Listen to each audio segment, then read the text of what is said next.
Okay, I think we should get started. Just for your reference, I am recording this, so, and also we can share the slides. I will send this the information to Elsa. So if you want a copy of the slides or a copy of the Zoom meeting, perhaps just send Elsa an email. As I said, we've got quite a lot to go through. We have sort of put aside an hour for this. I'll try to keep to that, but I have a feeling we may overrun. But as I said, don't worry, you can get a copy of the presentation and the Zoom meeting. If you have any questions, I'll pause at several moments and there'll be an opportunity to ask questions as we go along. So you can either do that in person or to write in the sort of the chat function in the meeting. So welcome everyone. I know that quite a few of you came to the results officer meeting last week, so welcome back. There will be a little bit of overlap of the material, but I'm going to try not to spend too much time on what we covered last week. For everyone else, welcome, and let's get going. So this is aimed at the club race officers. So this is for running racing, the regular class racing that happens at the Royal Hong Kong Yacht Club. Okay, so going to run through basically the race documents and various tools and guidelines we have to help you be a race officer, and then look at the specific race officer tasks before, during, and after a race. And then a bit of a focus on the specifics for harbour racing, and followed up by specifics for geometric and dinghy racing.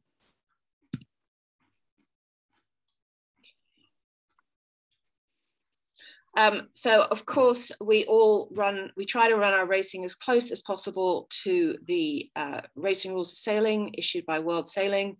And the latest rules were updated in 2021 and will run for 4 years.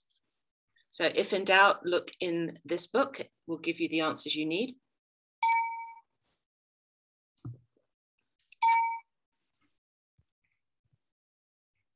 And then on the Yacht Club website, under the sailing page, we have a race management section, which has got our standard sailing instructions. It's got sheets of what all the flags mean that we use. And it's also got a variety of guidelines covering harbour, racing, geometric, Llama channel, weather, radio use, and I'll go into these as we go along. So, but just be reassured that this information is all up there on the Yacht Club website. Okay, to start with, a notice of race, for any sort of lawyers amongst you, the notice of race is basically the contract between the organising authority, which is the Yacht Club for our class racing, and the competitors. And the notice of race has everything that you as a sailor would need to know to help you make a decision whether you're going to enter a race or a series of races. So who is racing, what the race is, when it will be held, where it will be held, which rules are going to be in play. Always the racing rules of sailing, but sometimes there are additional rules. How you can enter, what type of racing it's going to be, how it's going to be scored, and what prizes are available. So notice of race is the contract between the sailor and the organizer. And then your sailing instructions. So for class racing, we're using the standard sailing instructions. So we don't have to rewrite a set of sailing instructions for each of the class races. Most of them will use the standard sailing instructions in this booklet. And it's divided into 3 sections. We've got the harbour section, part 1, part 2 covering the geometric racing out of Middle Island, Llama and Port Shelter. And then for dinghies, we've got their sailing instructions in part 3. So the standard sailing instructions is sort of equivalent to the race operation manual. It's everything you know about how the racing is actually going to take place. So how the race team is going to be communicating with the sailors, what are the class flags, courses and mark descriptions, prohibited areas and obstructions, what the start is going to look like, what the finish is going to look like, any time limits in place, what you do if you need to do a protest or a request for redress, now known collectively as hearing requests, and also any safety requirements. And again, go onto the website and we have the standard and sailing instructions there, including the various appendices covering radios or life jackets, PFDs, how to get across the Llama Channel if you're racing out at Llama in a boat that doesn't have an engine, and then also any class specific tweaks that we make to the standard sailing instructions. The class appendices are only on the website because they are quite dynamic and get changed relatively frequently. And if we have any overall changes to the printed standard sailing instructions, these will be issued and put on the website as various notices to competitors. So as a race officer or also a sailor, just make sure you frequently check back in at the website so that you've got the latest information.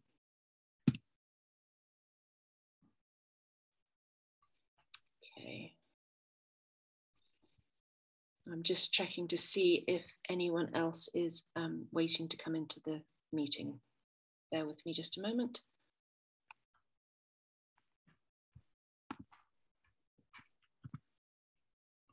Okay. All right, so moving along, we have quite comprehensive guidelines to help the race team. And we have one set that covers harbour racing and one set that covers the geometric and the dinghy racing. Okay, and basically this will help you as a race officer in how to prepare to run the racing, what you should be doing and when you should be doing it, what the courses are and information on how you could select the courses, how flags should be laid out on the signal boat, how long start line should be, when you're scoring races, if you know the finishing codes like DNF for did not finish, NSC for didn't sail the course, that's a relatively new code, and also what equipment you will find and what documents you'll find in the RO bag. So that's in a summary for the guidelines. And also you will find on the committee boats, there are laminated sets of flag sheets, which cover all the flags that you should need to use to run the racing. And it includes this on the right here, all the various class flags we use at the yacht club. So these flags have all specific names under sort of international maritime signals, but the class flags we choose, like we can see at the top there, we're using the B flag, the Bravo flag. That is the class flag for the dinghy division B. And you just run down that list and you can see which flags we're using for the class flags for the different fleets. There's a second page of flag signals. And again, these are standard flag meanings as per the racing rules of sailing. And they will be on the committee boats as a handy reference guide for you. Okay, so just a few things about being an RO and being a good RO, hopefully. Basically, you are leading the race management team. Okay, so, and in order to do that well, you should come prepared, not just turn up on the day and hope that it's going to go okay. So do some thinking beforehand and turn up on the day prepared. Collaborator, that meaning is for someone who will actually go and talk to the class secretaries, talk to the rest of the team, talk to the coxswains. So collaborate with people, bounce your ideas off them, and hopefully together come to a good race plan and good decision making. So don't feel you need to work by yourself, work with the team around you. So I said come prepared with a plan. But then we know sailing is unpredictable, the weather is unpredictable, so you need to be flexible, have some backup plans, and be ready to adjust if things aren't looking quite as you were hoping they would do. So be prepared, but be prepared to be flexible as well. And then as the team leader, as the race management team leader, you will need to make decisions. So bounce your ideas off people, and hopefully the decisions that you make will be good ones. And the sailors will respect if you come prepared, you've discussed with them, you explain your decision making, they will be, they will appreciate the work that you've done. Okay, the overriding thing as the race officer, you are responsible for safety, not only for your team and the sailors, but everyone out on the water. So have at the back of your mind, is this safe racing? Sorry, someone else just joining the meeting. So safety first. So it's sailors and the race management team, okay? So be familiar with the various life jacket policies, getting people across the Lama Channel, when to use a radio, when not to use a radio. And we also have on the club website some helpful guidelines about weather. We've pulled this together at the race management subcommittee group a couple of years ago, just to put on in writing what you need to think about. So, is the sea rough? Are there any Hong Kong Observatory warnings in place? So there's no racing if we've got a T3 plus. What's the visibility like? We get these sudden heavy rain squalls through. Can you see the sailors? Can they see the marks? Can they see the land? Also think about who is racing. How experienced are they? Are they good sailors? What's the age range? Have you got very young sailors? Have you got older sailors?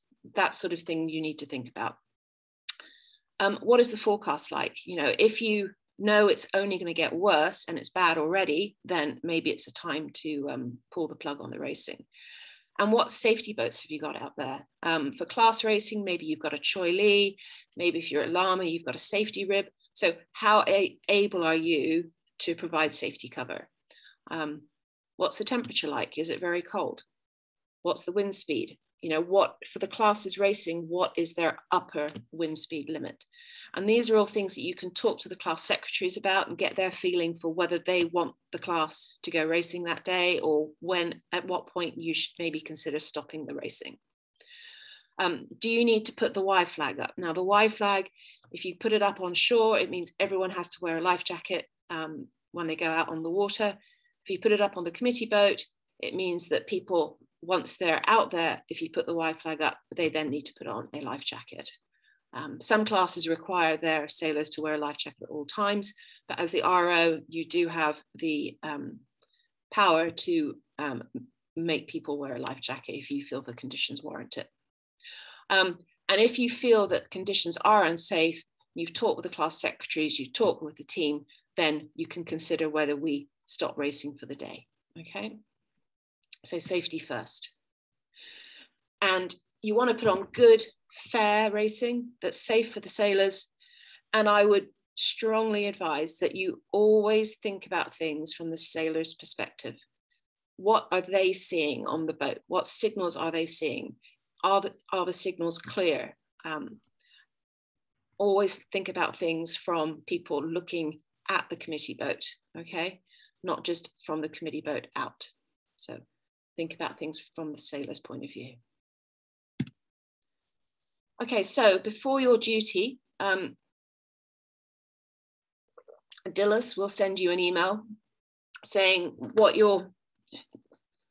you're going, who's on your team, where you're meeting them, how to get in touch with the committee boat, which classes are racing, how many races they're doing that day. She'll attach the notices of race, the race management guidelines, and if you're RO in the harbour, she'll send you a timing sheet, which has a list of flags and the times that they should be displayed if everything is going to schedule. And also at this point, it's a really good moment to ask if you've got any questions or need any guidance. Okay, so specific tasks. planning the racing. Safety we've covered, organising your team and briefing them, wind and weather, which courses, setting the start line, running the starts, monitoring a race, running the finishes, getting the results together, and then debriefing your team. And I'll go through each one of these in some more detail now. So on the planning side, please read through the notice of race, read through the sailing instructions that apply. How many races are each class doing? Sometimes they're doing 1, other classes might be doing 2, or if you're running racing for Dragons or J80s, maybe they're doing 3. Who's starting first, second, third, etc. And how long are the classes expecting each race to be? What's the weather looking like? What's the tide doing? Don't forget about the tide. It is a factor in Hong Kong. And then start to think about what courses you might set for different weather and tide conditions. Okay, and this is just a quick list of some of the various places you can go to get that information. The bottom one, the current.hydro.gov site, gives you both predicted and real-time tides. It's quite useful. Okay. The government, the Hong Kong government has produced this EC Go app, which is free, and it has the latest Hong Kong charts on it. If you're running it off your phone, it's showing you where you are on the water, and you can project courses quite roughly, but it's quite useful for seeing if the course that you're planning will fit in the race area from your position. So not so much use in the harbour where the courses are fixed, but if you're running racing at Middle Island or up at Shelter Cove, it's quite useful to see how long, if you're planning a 0.6 mile course that I'm showing here from a certain direction, will it fit in the space you have available? So that's quite a useful little app to have. Okay, next, you are the team leader. You need to organize the team. Assign tasks to the volunteers and the coxswains. The coxswains will usually do the timing and the flag signals, but just check with them who is exactly doing what. You're going to want to ask someone on your team to do wind recording for you and checking which boats have come out to race. You'll also need someone, it's usually the results officers, who are doing the last minute recording for you, recording mark roundings and finishes, and sorting out the results. Okay, so, you know, some people have a preference to do specific jobs, so just talk to them, see what they've done before and see what they would like to do. Wind recording, not going to go into too much detail about this. Obviously, you do it from a stationary boat. Make sure you're clear of any, you know, the cabin. You don't want the cabin to be blocking you.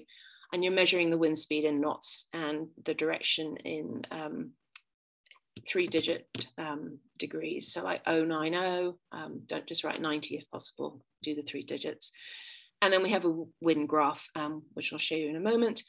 And before racing, it's quite useful to do this quite frequently, maybe every 2 minutes or so. And during racing, you can extend that out to maybe 5 or 10 minutes.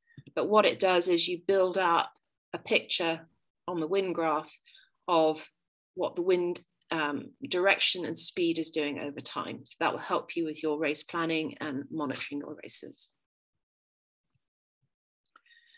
To check which boats are coming out to play, go to the class page on the website, and then there's an on water button. You click that and it will show you who has signed on for the day. Okay, course selection and setting. So this is quite different for the harbour racing versus other racing that we do. Well, I would recommend strongly that you do talk to the class secretaries before you go out to find out what their preference would be given the wind conditions you have on that day. And I will go into this at the end when we're looking at the harbour versus geometric racing. Okay.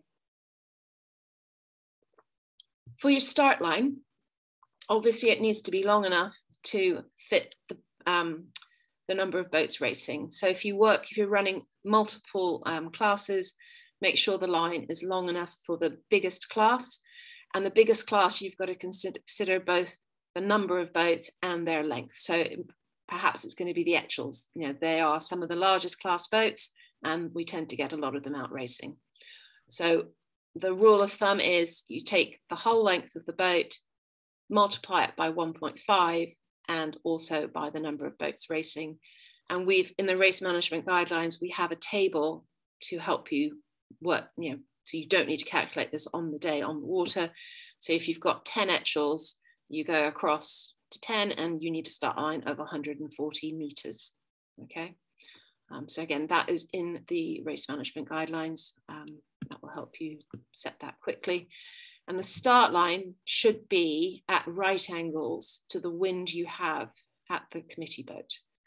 So the wind at the committee boat may be slightly different from the wind at the top end of the course. So try and set the start line at right angles. So you take the wind direction, say it's an 090, it's an easterly wind. You take away 90 degrees. So as you look towards the start pin, your bearing is going to be 0, 0, 0. Yeah, so you take off 90 degrees from the wind you have at the committee boat.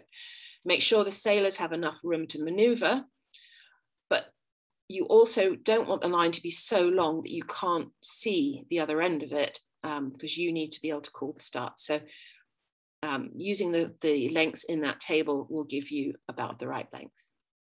And of course, the start line is between the pole, which is flying the orange flag on the committee boat, and I'm saying here the course side of the pin mark.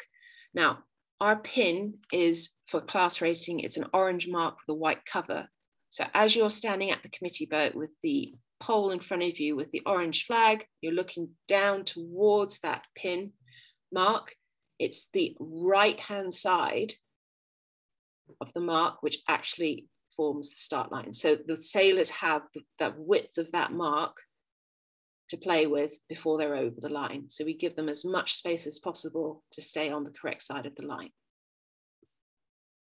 Okay. So any questions so far?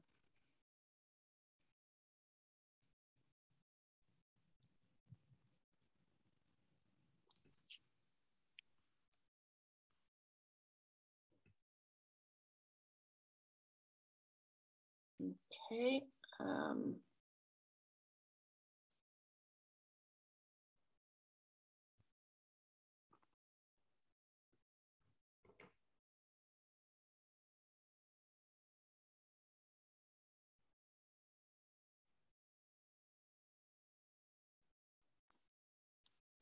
So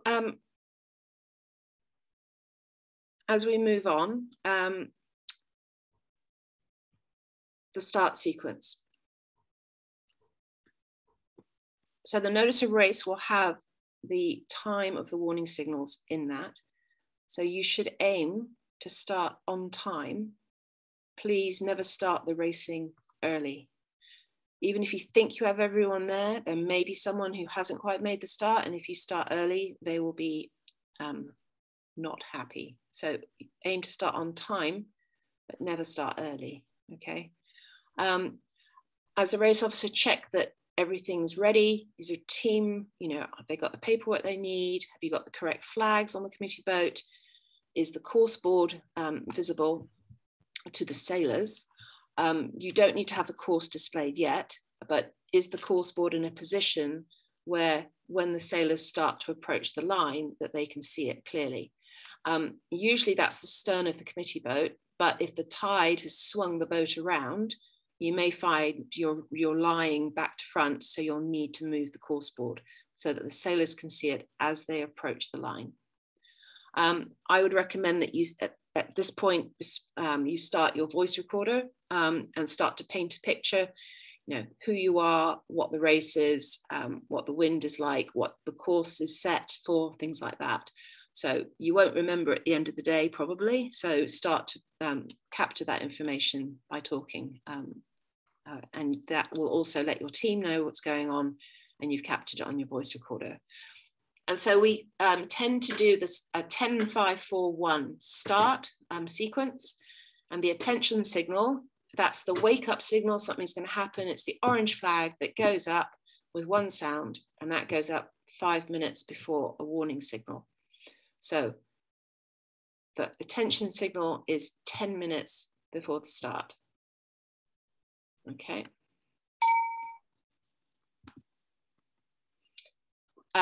Next, you're about to go into the 5-minute warning signal. Again, just have a look at the wind. Is the course looking okay? Is the starting line looking okay? Sorry, and I've told you to turn on the voice recorder. Sorry, ignore that. You've already turned it on before. But this is the point where you do display the course for the class that's about to have their warning signal.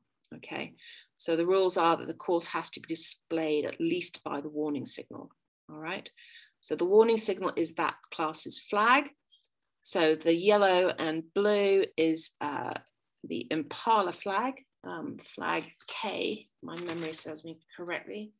Yeah, that's flag K, goes up with one sound. That means it's 5 minutes for the Impalas to start. Now, the timing is from when the flags are displayed or taken away. The sounds are there to help, but it's the flag movement that controls the timing. Okay, so try and make sure those flags are being displayed promptly, and the sounds are there to help. Okay, 1 minute later, the Papa flag goes up with one sound signal. That means it's 4 minutes to the start. And then the Papa is removed with one long sound signal. This is the last chance for the sailors to get timing before the start. So we give them a nice long sound signal. Make sure the sound signals are being pointed at the sailors, not towards the race team. You want the sailors to hear it, and you don't want the race team to go deaf. And at that 1 minute, then you've got someone on your team helping you with the last minute recording sheets. So this, they are writing down a record of each start. And as the RO, speak clearly and try not to use too many words. You need to make sure the results officer, whoever's writing this last minute recording, can hear you. And what these records do is they help you identify those boats which were OCS. You have a written record. And the sheet looks something like this. It's got the time counting down from 90 seconds at 15 seconds intervals. Then the intervals get closer together the closer you get to the start. And basically, if you as a race officer see boats close to the line, you can say at 60 seconds, boat 1364 is getting close, boat 11.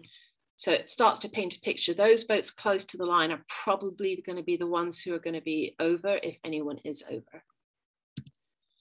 And this is just an example of what you could be calling as the race officer. So at 60 seconds, boats 29 and 2 are close to the line. They're written down on the left-hand side of the line as we look at it. So they are still okay. That's the pre-start side of the line. At 30 seconds to go, 29 and 2 are close and 7 is over. So 7 is written on the right-hand side of the line. That means they're over. But 7 went back at 15 seconds to go. Their 7 is clear. So just as sort of an example of what you might be saying, what the results officer is writing down on the sheet. And it's a record that at a glance, you can tell who was over at the start so that you're clear in who is you're going to give the individual recall to. If a boat is over and they come back, then you can make a note of that on the sheet. So as we see here, 7 was over, but they came back and they recrossed the line at a specific time. You can write down that time so they're clear. So all boats are clear and there are no OCS. Okay. Okay, so at the starting signal, so you've got the class flag went up at 5, the Papa went up at 4, Papa removed at 1, and at go, at 0, the class flag's taken down with a sound signal. So at that point, you make a decision, all clear, so no one was over the line, or was are some boats over the line and you can identify them, or are lots of boats over and you're not sure who. So you need to make a quick decision as to whether it's going to be an individual recall or a general recall. And if it's an individual recall, so what this means, boats are OCS. OCS means on course side. If boats are over the line and you can identify all of them, you know who was over, and you've got someone writing that down for you, you've got your voice recorder on, so you're confident you know who was over, you have to promptly call individual recall, and the X flag will go up with a sound signal. Okay, now this is the one sound signal that has to be made according to the rules. Okay, and this is to give the sailors the best chance of seeing or knowing that someone has been called OCS. So the X flag has to go up with one sound signal, and it should be displayed promptly, and that's rule of thumb is within 4 seconds. If you wait too long to call the individual recall, the boats have sailed away from the line and they have no chance of hearing or seeing the flag. And when you're calling the line, remember now, in the latest rules, they changed it so it's the hull of the boat that counts, not any bits sticking out the front of the boat or sails or people. It's the hull that counts. Okay, so you're calling the line based on the position of the front of the hull. All right. Okay.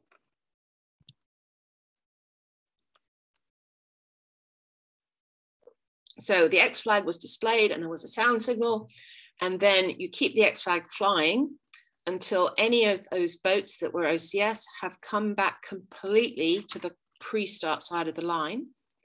If they don't come back, then the X flag stays up for a maximum of 4 minutes, and then it's taken down so that you've got a chance to use it for any subsequent starts. Boats actually have 10 minutes to start, so they may decide after 5 minutes of sailing, oh, I was over, they scamper back. As long as they get to the pre-start side of the line within 10 minutes, they can exonerate themselves, okay? And you don't need to pause the start sequence for the next class, waiting for OCS boats to return. They have to come back and figure that out themselves, all right? Okay.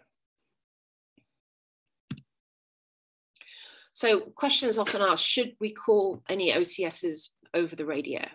Okay, and we, again, have thought this through from the Race Management Committee, and we have yet another guideline on the website. And the rule of thumb, so we have Zone A areas, which are the closer inshore racing areas.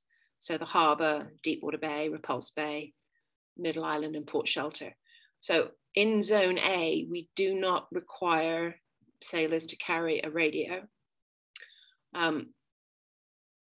Areas further out, like racing at Lama or the outer bits of Clearwater Bay or on passage races, we do require boats to carry radios for safety reasons. So as the RO, the standard channel we use is 72. So if boats, obviously if boats are racing in the harbour and they want to carry a radio, that's fine. We don't require it, but they may use the radio to call for help. So you always on the committee boat have a radio tuned to channel 72. And if you want to give out information about the racing, it's your discretion whether you do that. But for individual recalls, if you're within the Zone A, so if you're in the harbour or at Deepwater Bay, boats are not required to have a radio. So please do not use the radio to call out any OCS cell numbers, because you will be giving an advantage to those boats who happen to have a radio. If you're in a further out zone where boats do need to carry a radio, you can announce individual recalls if you can, because all boats should have a radio. So, you know, anyone OCS should be able to pick that up. But you need to think about when you give out that information. So maybe just after the start, you can say 1 boat OCS, but wait maybe 30 seconds before you give out that cell number, okay? The reason being, say there were 2 boats OCS, if you give them, the first boat whose cell number you call has an advantage over the second boat. So you wait 30 seconds and then you can give out both cell numbers. They've both had a good chance to realize their OCS and come back without being disadvantaged. An important thing on the radio, some boats will keep asking you for lots of information.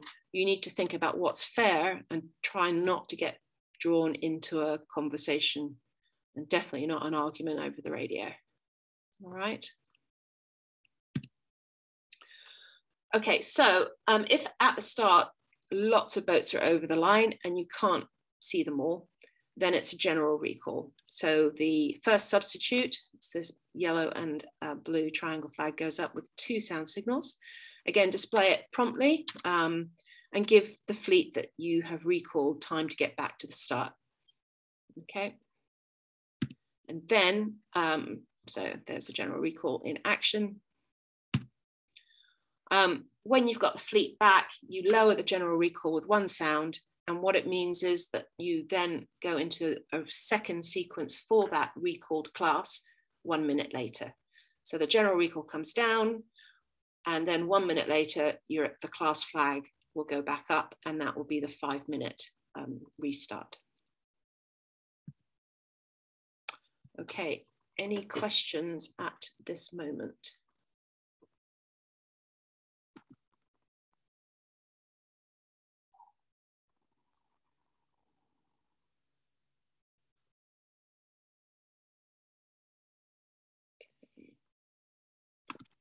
Hi, Brenda. Yes, Adrian. Hello. I just had a couple of questions about that segment we've just covered. The first one is, what is the actual use of the voice recording on the RO boat? Like, does someone listen to that later on? So it's around the RO's neck, touching their shirt, and if there are any queries about timing or recalls or roundings, you have another backup of the information. Ah, okay. All right. And if, for example, when you're calling the start, and let's say you can only see the first 30 centimeters of someone's hull, but you can't make out who that is over the line, is that still a general recall? So luckily quite a few of the boats have, if you're an Impala fleet, they've got different hull colors. There are other clues. So give yourself that, 4 seconds or so in which to work out who that might be. You could also, if you've got a spare person, you could have them standing slightly in front of you and looking back, and you say, look, there is a boat over, can you help me track them and get the cell number? So try your hardest to get that cell number. If you really can't tell, then it will be a general recall. If 30 centimeters is not very much, if you've got to be clear in your mind that they were clearly over the line. If there's any doubt in your mind, then just let the race run. Okay, all right, thank you. All right, okay.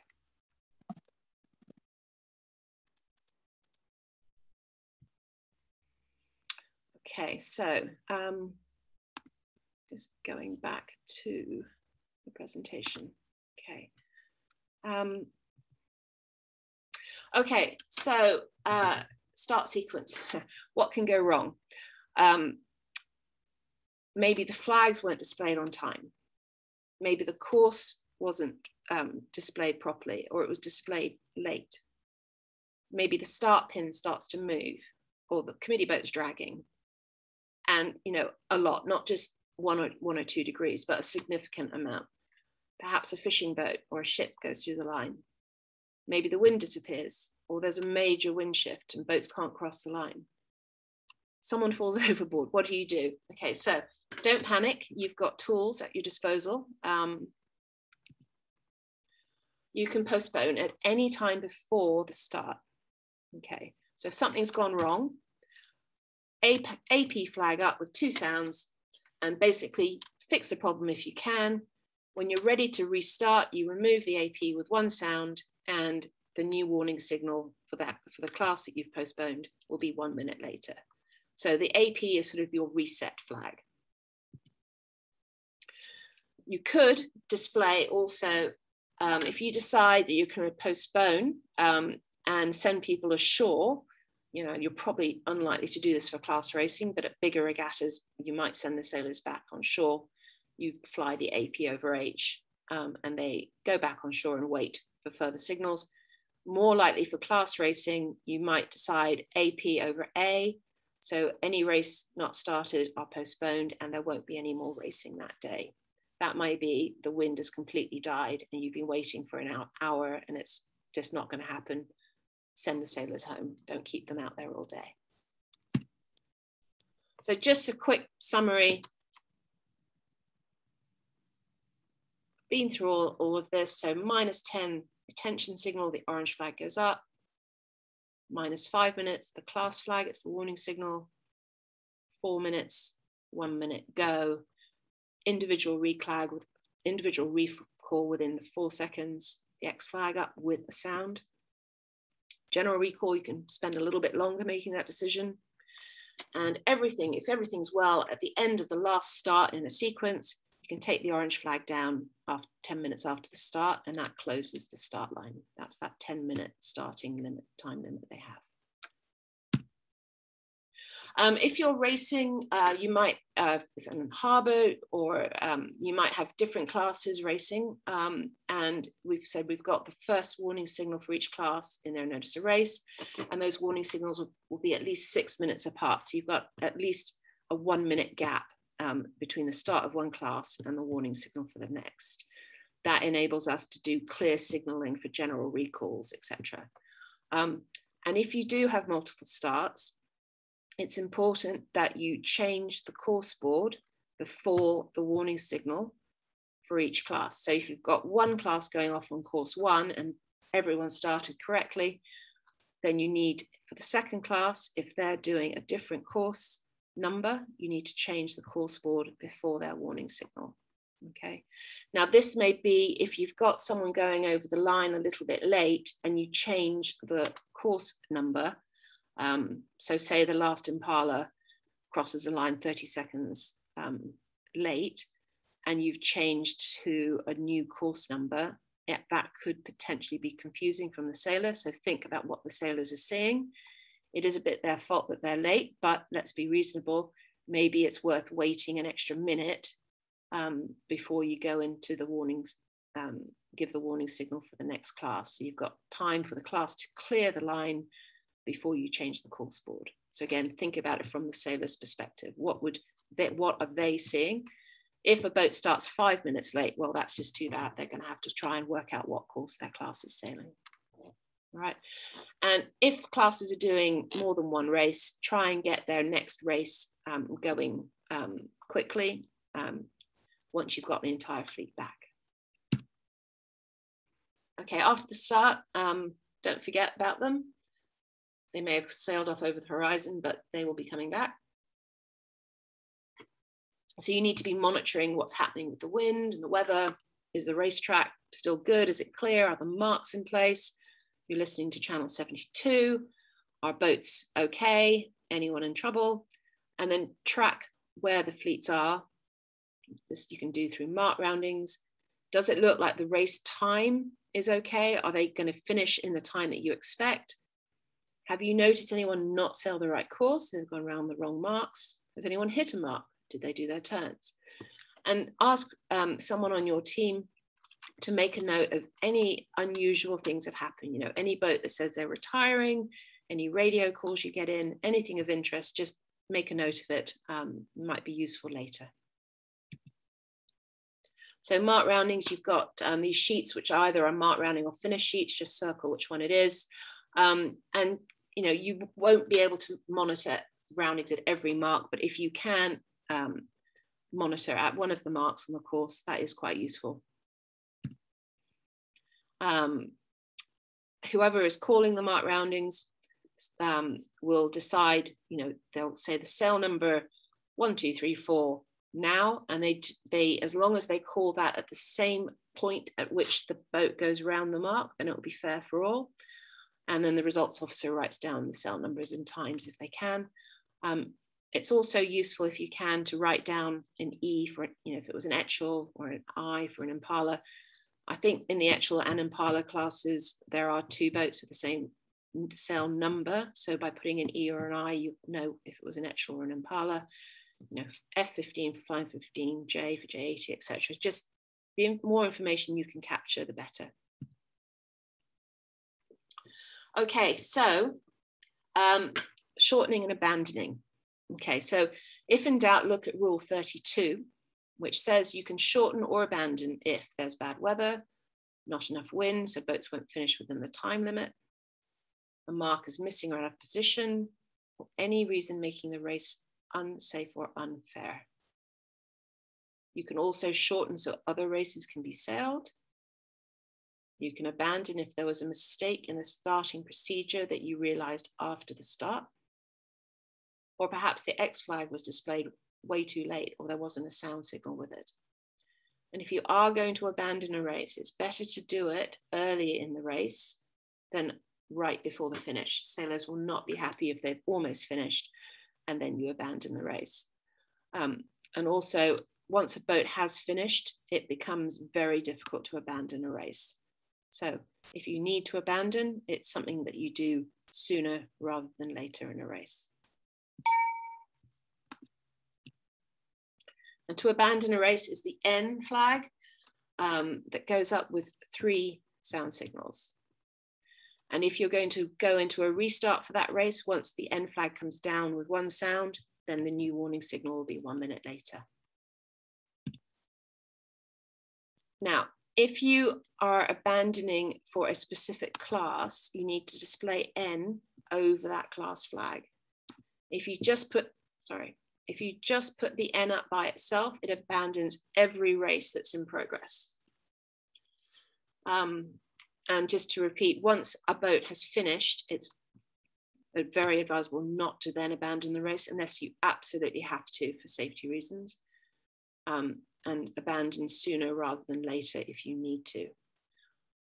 Okay, and other options for the N flag, N over H abandons the race in progress and sends the sailors to wait on shore. Again, you're unlikely to use this for class racing, but what you might have to do is an N over A, so you're abandoning all races and there's no more racing today. Okay, shortening course. So there was a list of reasons why you might shorten.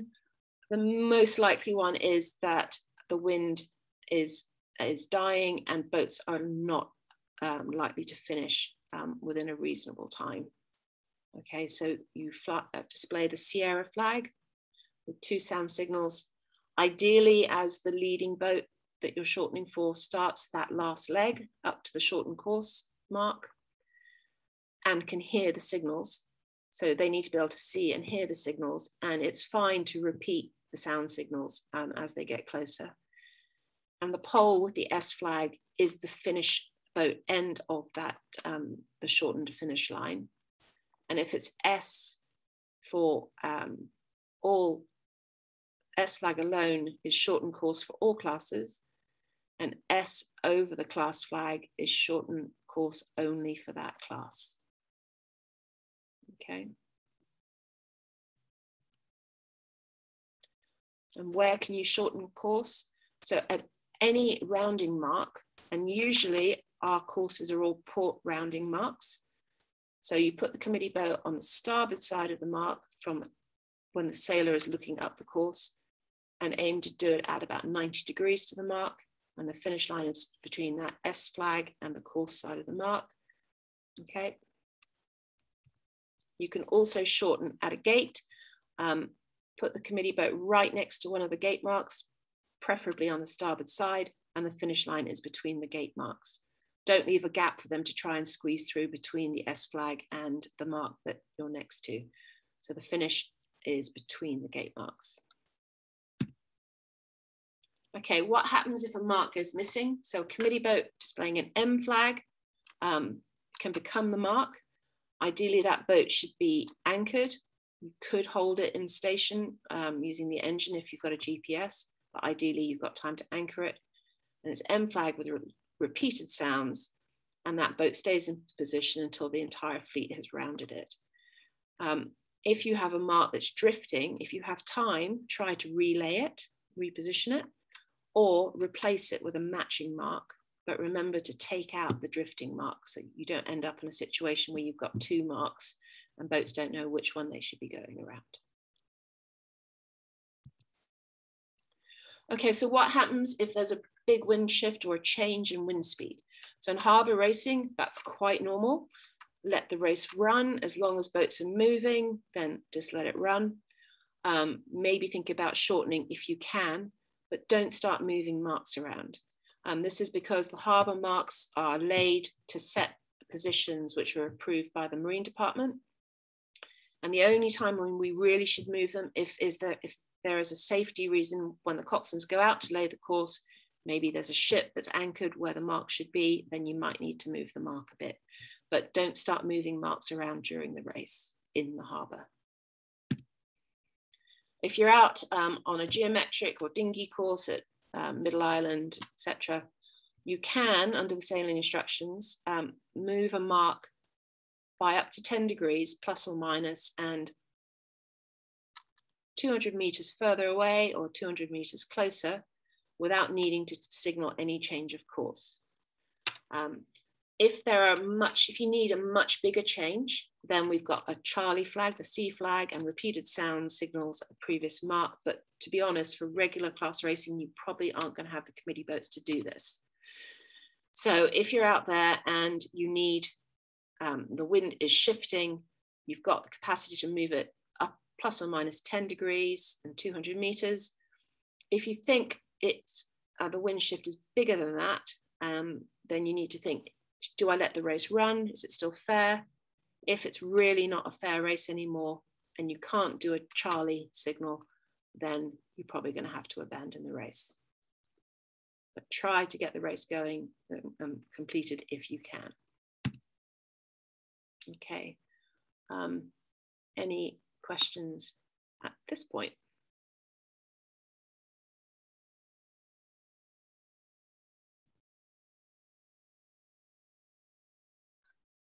Hey, Brenda. Hello. For abandoning a race, whether you're abandoning for all fleets or abandoning for a specific fleet, Yes. Is there a requirement on where the abandoned flag must go up? Or is it just on a rib and it's just being flown around? Okay, so what I would do is I would put the signal up on the committee boat, but if the fleet is miles away, then I would also put the flags on another committee boat and get them to go up to the fleet to inform them. Okay, thank you. All right, okay. Anyone else?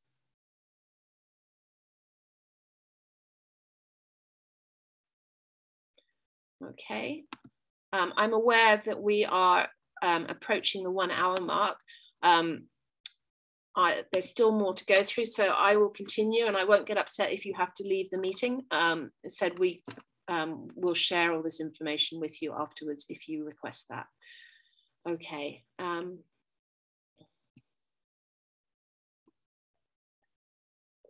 So assuming the race has gone to the end and you now need to run the finish. So very important, just double check in the sailing instructions for what and where the finish line is. Usually the finish boat is on the starboard side of the finishing mark from the sailor's point of view, and ideally at about a 90-degree sort of right angles to the direction as the sailors are sailing up from the previous mark. If you're on a geometric course and the finish is at the top mark, then you want to set the finish line at 90 degrees at right angles to the wind direction at that mark. Okay. Have the finish line at least 10 boats long. You don't want it too long because you then might get lots of boats crossing at the same time, but it's got to be at a reasonable safe length. So rule of thumb, 10 boat lengths. And ideally have the finish line set up before the leading boat starts on that final leg. You want to avoid any stress that you can. The flag should be as high as possible, and now it's a blue flag, which goes up with no sound, just the blue flag, and the finish line is from the pole flying the blue flag to the course side of the mark at the other end of the finish line. So again, as your race officer looking at this is looking at the finish pin. The boats are sailing from the left-hand side as we're looking at the screen. The minute their hull crosses that left-hand side where that red line is, they have finished. So we give them the shortest part, shortest distance to sail before they've finished. I know it's only the width of a mark, but as long as you're calling at the same point each time, then it will be fair for all. Now, you don't have to give a sound signal for boats when they finish, but it's nice to give a sound signal for the first boat in a class to finish, because then any other boats in that class know that the finisher has received their finish. Some boats will look at you and go, have I finished? Have I finished? But if you're hooting each boat and it's a busy finish, then you might find that you're missing some of the finish calls from the race officer calling it. The hearing on the committee boat will be affected. So what I would do, I would give a little sound signal for the first boat in the class. And then as other boats go over, I would raise my hand and wave at them to let them know that they have finished. If there aren't many boats racing and you want to give each boat that goes across a sound signal, you can. It means absolutely nothing under the rules. It doesn't mean that they've undone their OCS or anything like that. I'll leave that for your decision. My preference would be just to give a sound signal for the first in each class. And whoever is calling the finish, be it the RO or the assistant race officer, again, have your voice recorder running, call the sail number as they start to approach the line, and then say now as the hull of the boat breaks and crosses that finishing line. So remember, it's the hull, it's not a bowsprit, it's not a sail being let out or anything like that. It's the hull of the boat when it breaks that finish line. Okay, so the results officer obviously has to write down the cell numbers and times. And if you've got two results officers, have them both recording independently so that between them, they'll have captured all the information. And if there are multiple classes finishing, I would recommend you just have the results officers just write one continuous list of cell numbers rather than trying to have different lists for different classes. If you're running racing for one design, so we need the sail numbers and ideally the times of the first and last boats. If you've got time to get times for the other boats as well, that's useful. But if it's sports boat and dinghy racing, they are racing on handicap. So you definitely need times for all boats, okay? Because the results will be calculated based on their handicaps, okay? Again, try and record the boat type, E, Etchel, J, J80, etc. And call finishes for all boats which cross the finish line. Even if you think that they were OCS, just get the information down for when they came across the finish line. We want to capture all the information we can. If a boat comes back and crosses the finish line again, make a record of when they cross it the second time. Maybe they're doing penalties. They may not know how many laps they're doing. You basically gather all the information you can, and that will help you work out the results. Finish sheet, it's got, pretty obvious. It's got the 24-hour clock, hour, minute, seconds. They've written down P for Pandora, R for Ruffian, etc. And it's one continuous list for all the different types of boats. Now, just to spend a moment on actually when a boat has finished. So if you look in the rules, racing rules, they define a boat is racing from her preparatory signal, that's her 4-minute signal, the Papa flag going up, until she finishes and clears the finishing line and marks. And a boat finishes when, after starting, any part of her hull crosses the finishing line from the course side. Right, so what does that actually mean when you're looking at it as the race officer? So, committee boat, finish pin, boats have to sail up to finish, and boats have both finished, but they are still racing as they have not cleared the finishing line. So if we go back to the definition, a boat is racing from her prep signal until she finishes and clears the finishing lines and marks. So these boats have finished, but they are still racing because they haven't yet crossed, cleared that finish line. In this one, these boats have finished and cleared. Blue finished by continuing sailing until she was clear across the finish line, and purple decided she got her bow over and she decided to drop back, and she has now cleared the finish line. So they are no longer racing. They have finished and are no longer racing. Okay, we look at purple. She has finished and got clear, so she's no longer racing. She's just sailed up over the finish line. Blue, at the first position we see her, she's crossed the line, so she has finished, but she's still racing. She continues sailing and clears the line, so she is no longer racing. She turns down to go home and hits the mark.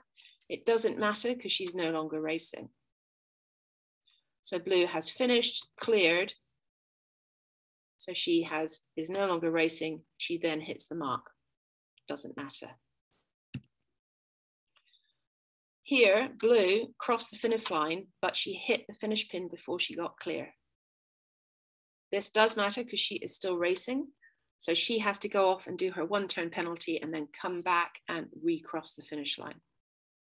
Okay, so in this situation, you would call that she finished, she hit the mark, and then you'd call her when she comes back and recrosses the line if she's done her turns. If she doesn't do her turns, then I guess you're going to have to either protest them or talk to the skipper afterwards and see if they will retire. Okay, after racing, basically you need to pick up all the marks and make sure all the boats get home. That includes your race, any other race committee boats you've got out there. Check the results. Results officers should cross-check their 2 sheets. If they need to listen to your voice recording in case they've got any questions, they can do that. And then you need to fill in the class racing result sheet, and we prepare one for each class for the day. They've each got space to put 2 race results on them. And at the bottom of the sheet, there's space to put sort of useful information for the sailing office team. Any boats at OCS, didn't start, etc. What course number you'd set, what the wind was like, tide, how far away Mark A was, if you're doing geometric racing, what time the race started. And then once you're happy as the race officer, pop your name and sign it off, okay? And then in the harbour, you please take a photo of the result sheet and email it to the sailing office. Pop all the paperwork in the RO bag, race by race, and the RO bag you can take to the sailing office if it's still open, or put it in reception. And if you're at Middle Island or Port Shelter, again, take pictures, send it to the sailing office, paperwork in the bag, and the coxswains will bring the bag back to the sailing office. Okay, protests. So try not to protest the sailors unless you absolutely have to. If there's boat on boat issues going on, it's the sailors that should be self-policing themselves and protesting each other if they need to. But under the new rules, if you are sure that a boat has not sailed the correct course, then you don't need to protest them anymore. You can just score them as NSC, which means didn't sail the course, but make notes about the information that led you to make the decision that they hadn't sailed the right course. And perhaps you're going to want to talk to the skipper and explain why they're going to get an NSC course score. Okay, another moment to ask a question.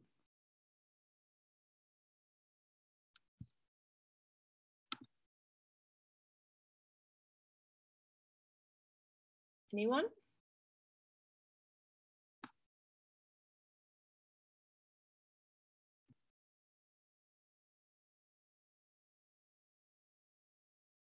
Okay, we will carry on.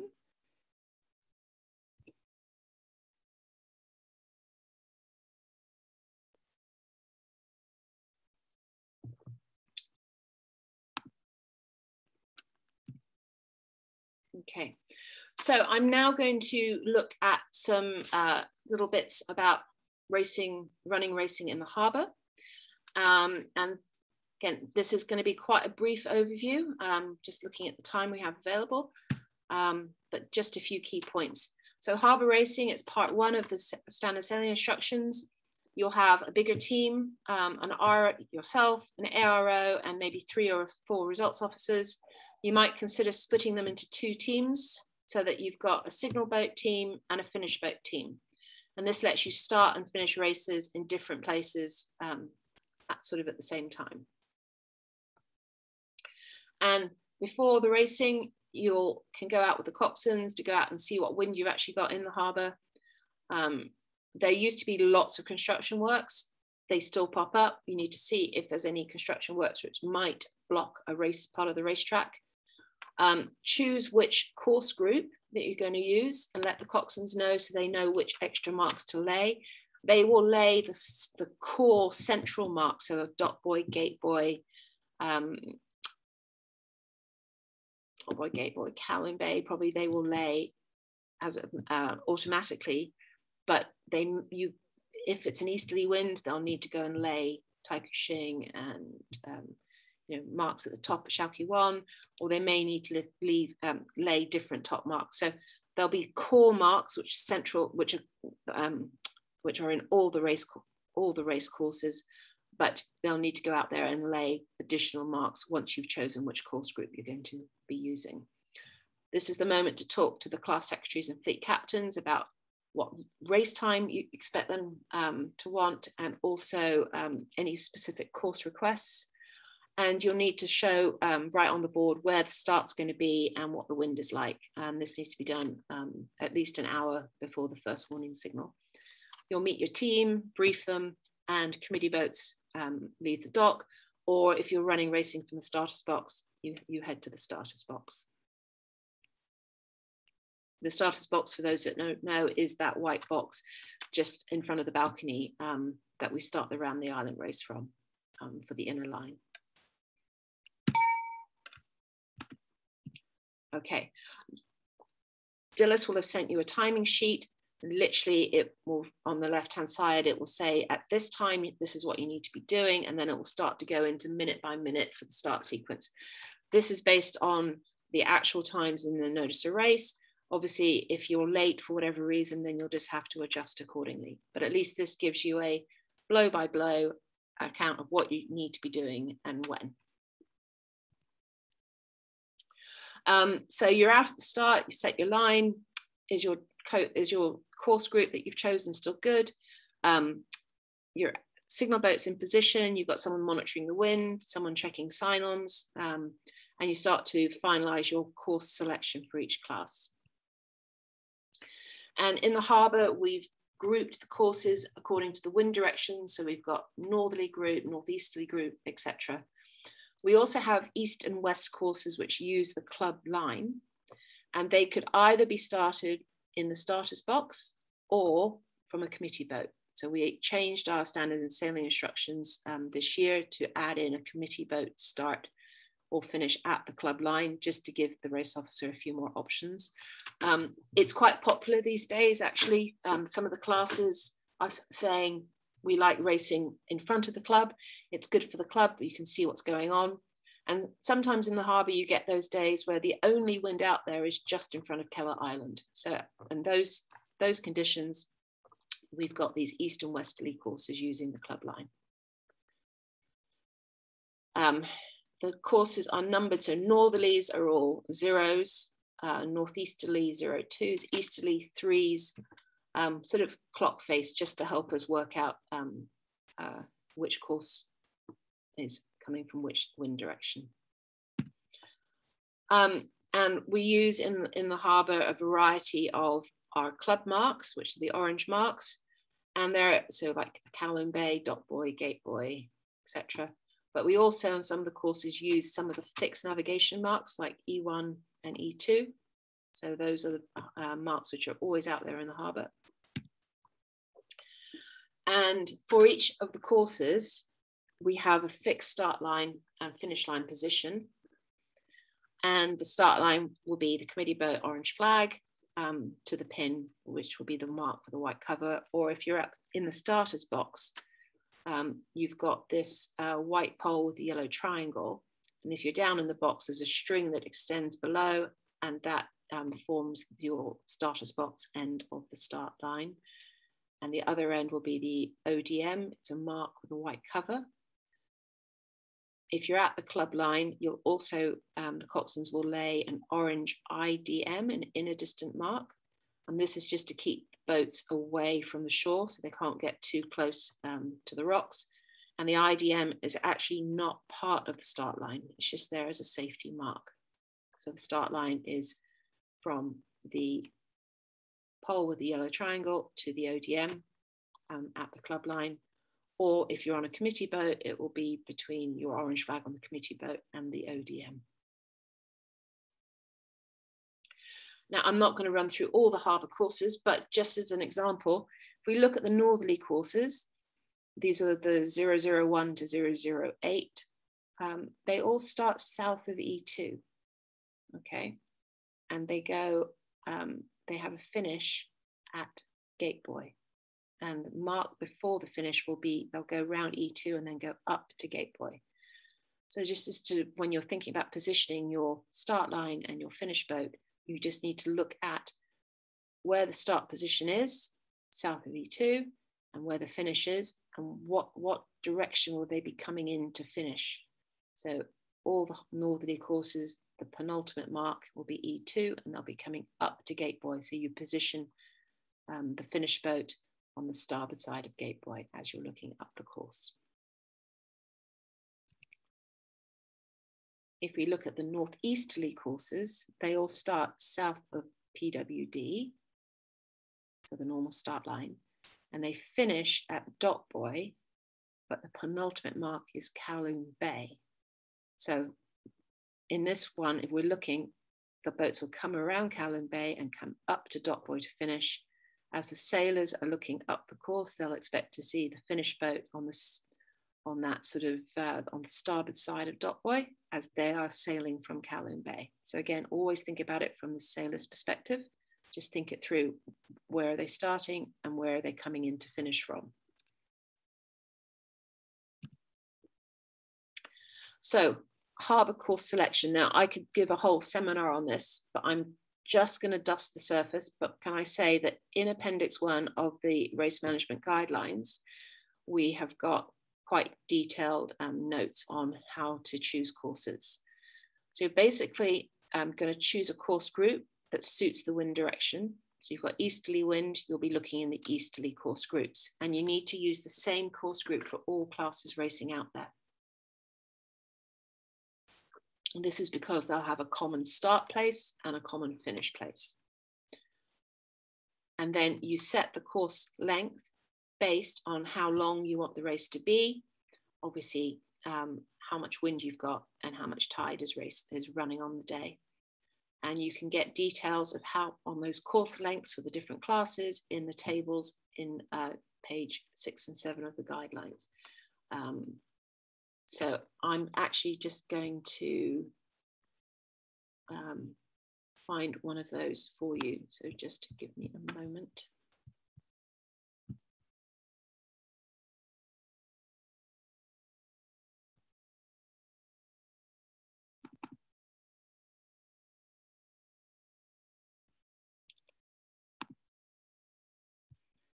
So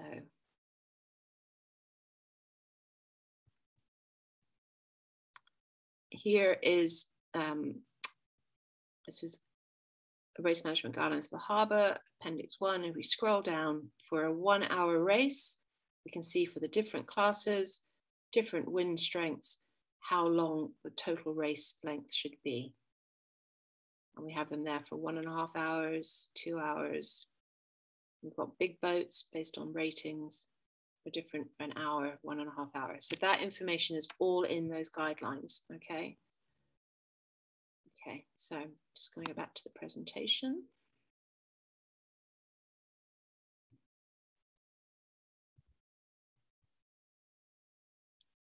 Okay.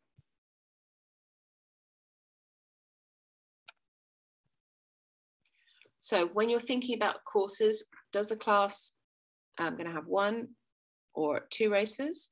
If only 1 race, probably the class will want a 1.5 hour to 2 hour race. If classes are doing 2 races, the first race will tend to be shorter, probably about 60 minutes, and the second race a bit longer, up to about an hour and a half. But in the harbour, we've got an absolute time limit. The boats have to be finished racing by 5:30 in the evening. So you need to bear in mind, will they have time to complete the course? Think about what the conditions are that you have and what the forecast is. And I would recommend being slightly conservative rather than ambitious and setting too long a course. And you'll have your target race lengths, but we have the actual course lengths in the standard sailing instructions. So you need to find the best fit between what you would like the race length to be and what lengths are available in the courses you have to work with. Think about the finish locations. Will you need a separate finish team to finish the shorter races, or can you run everything from the committee boat? You'll need to come up with your plan for this, and I recommend doing that ahead of time. And I just want to run through a quick example. So you've got 2 races for flying 15s and Etchells, and they both want a 60-minute first race and a 1.5 hour second race. And you've only got 1 race for the Pandoras and Ruffians, and they want between 1.5 to 2 hours. And the wind you have to play with is from the east at 10 knots. So you go into the guidelines and you can see that for the flying 15s, for 1 hour, they're going to need a 4.5 nautical mile length of race. So you look at the lengths available in the easterly course group. Perhaps you could use a course 303, which is 4.5 nautical miles long, or maybe a course 325, which is a little bit shorter. For the Etchells, they're going to want a 5.2 nautical mile length of race. So you look to see what courses you've got that are near that, and you can use perhaps course 304, would be a little bit short. You've got course 326, a little bit longer. So consider what the wind is and the forecast is, and then help choose which race to use. All of those courses finish at dock buoy, so you'll be able to use one finished boat to finish them, and you'll probably use the Choi Lee team to go and finish that race while you're getting racing underway for the Pandoras and Ruffians. So that's just a sort of example. I would recommend you spend time just looking at that slide with the race management guidelines and see the process that we recommend to choose the courses. So the Pandoras and Ruffians, again, they want a longer race because they've got a longer time.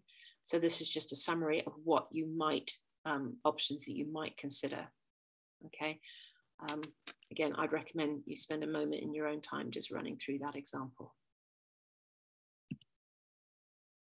And similarly for the second race, for the Etchells, they want a bit longer. You've still got the same wind. Important thing to note here is that in these options, we've chosen races that all finish at gate buoy, and that's the same finish as the courses you've chosen for the Pandoras and Ruffians. So you should be able to use the same boat to finish all of those races. So the same boat to finish Pandoras, Ruffians, and the second flying 15 and Etchells race. So during the first race in the harbour, again, you're monitoring the progress of the boat and the winds. You have to get ready to finish the first races for those classes who've got 2 races, and you start to choose the courses for their second race. And in the harbour, if you're sailing 1 race, then boats have got 45 minutes to finish after the first boat in their class, or that 17:30 absolute deadline. And if they're sailing 2 races, first race, the finish time limit is 20 minutes after the first boat in their class. And for the second race, it's the same 45 minutes or 17:30. Again, this information is all in the standard sailing instructions, okay? Second race, are your course choices still looking good? When you've got the entire fleet back, then you're going to go and put up the orange flag again. That's your attention signal. So that is 10 minutes before the start. And then you go into your 5-4-1 go starting sequence. Okay. In the harbour, we don't do changes of course. We don't move the marks around. As I mentioned earlier, they're all in fixed positions unless you absolutely have to, because there's a boat in the way or a construction site in the way. But ideally, the marks are all in their usual positions. Okay. So a few details for geometric and dinghy racing. So here's the J80s. It looks like they're off Stanley Bay. Oh, actually, no, that's Round Island, Deepwater Bay, isn't it? Okay, so for class boats, geometric racing, it's part 2 in the standard sailing instructions. Okay, for dinghy racing, it's part 3. Okay. Again, talk to the class secretaries and the fleet captains, the coaches for the dinghies. Which racing area would they prefer to work in? How long should the races be? Do they have any favorite courses? Meet your teams, brief, assign roles, leave the dock in good time, try and get out to the race area at least an hour before the warning signal. You're going to need to spend time monitoring the wind and getting the course set. Checking the wind, consider what direction you want the windward mark to be in, what length, put your committee boat in position. Do you have room to set that course? Monitor the wind, check sign-ons, choose courses. If you've got more than one class racing, then you need to have choose courses which have the same finish line, because you will not have an extra committee boat out there most likely. So you need to finish them in the same spot. Now the dinghies, they don't sign on using Top Yacht. Instead, they have to enter by Friday. And basically the reason is the turnout's been sometimes a bit low. And so if we don't have enough boats entered, then we will cancel the racing for the weekend so that we're not wasting the race management team's time. So they should have entered by Friday. I think it's 6 o'clock deadline. And so the sailing office will send you the entry list. So if racing's happening, you'll be emailed the list, and just when you're out on the water, check that the boats entered, the sail numbers match those that you actually have in front of you on the water, because dinghies very often will turn up with different sail numbers. Okay, for dinghy and the geometric course setting, go and look at the race management guidelines. Again, they have quite detailed appendix about how long a race should be for a different type of boat in different winds, and which courses you can then choose. So I would recommend, if you're running that racing, spending some time looking at all that information there. And a quick example, so J80s usually do 3 races, quite short. They want a 45-minute windward leeward race. You go out, you've got 8 knots of wind from 090. The guidelines say that means the total course length should be 3 nautical miles. The J80s prefer to do 2-lap courses. So course 8 is a 2-lap windward leeward, and the tables will tell you that for that, in that wind, you need to set your top mark at 0.8 of a nautical mile from your committee boat. And as the wind is from 090, you want the mark A to be 0.8 nautical miles away at 090. And you can give that information to the Troy lead, which is laying marks for you. So before the start, you need to make sure the start and finish lines are set, put the course on the course board, attention signal, 5 minutes, all the same, 5, 4, 1, go, and at least a gap, 1 minute gap before the start of one class and the warning signal for a second class if you have a second class racing. So all the standard timing. So you can, as I mentioned before, for geometric and dinghies, you are allowed to move marks by 10 degrees plus or minus and 200 meters without doing any Charlie flag signals. And as before, you probably, for regular racing, you're not going to have enough of a team out there to do the Charlie course. So you may need to think about just letting the race run, or if it's really unfair, abandoning the race.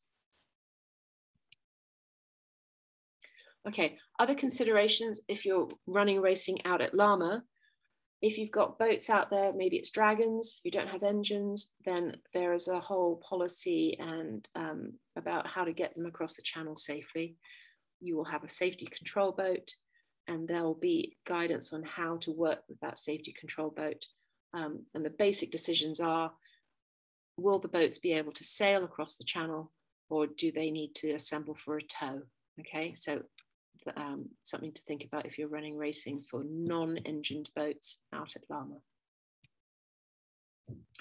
Okay, so at the end of the day, wherever you are, in your RO bag, you'll have some thank you vouchers from the Race Management Committee, which are to be used on that day as a small thank you for your time.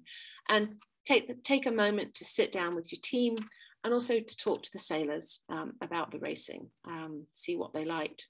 They will tell you if they didn't like anything, but hopefully the comments will be more positive than negative. Okay. So what can you do next? Obviously go out there, volunteer, and maybe think about attending a full day course. I know I've thrown a lot of information at you, but take the time to go through it at your leisure. And if you need help, please ask the sailing office, or you can send me an email. Although I'm not in the country, I'm still available to help as I can. All right, so that's the end. Can I ask if anyone has any last questions? Okay.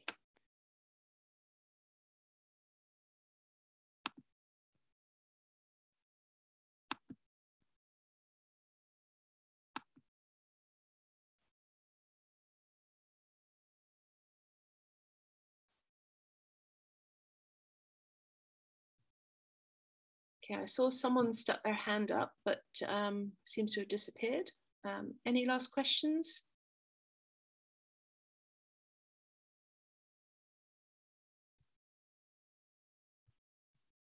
Okay, I hope you found that useful, and thank you for your time.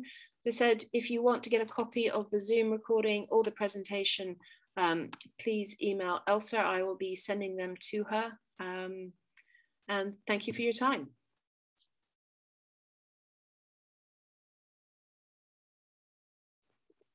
Bye-bye, everyone. Take care. Thank you. Thanks very much. Okay. Bye-bye, everyone.